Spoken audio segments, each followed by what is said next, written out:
Prezident İlham Əliyev yanvarın 30-da Yunanistan Respublikasının ölkəmizdə yeni təyin olunmuş fövqəladə və səlahiyyətli səfiri Maria Papakonstantinusu qəbul edib. Səfir etimadnaməsini dövlətimizin başçısına təqdim etdi.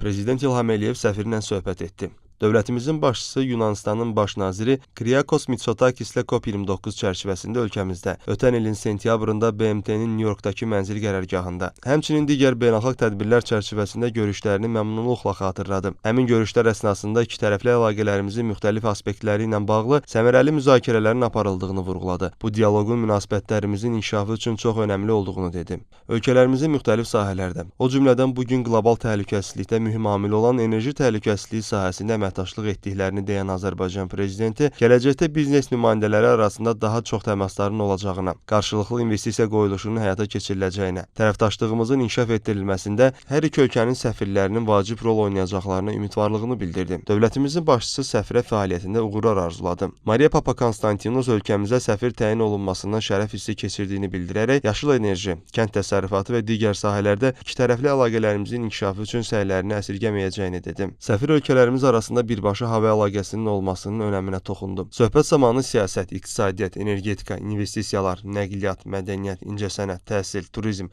və digər sahələrdə əməkdaşlığın genişləndirilməsi üçün böyük potensialın olduğu vurğulandı. Qarşılıqlı maraq doğuran məsələlər ətrafında fikir mübadiləsi aparıldı.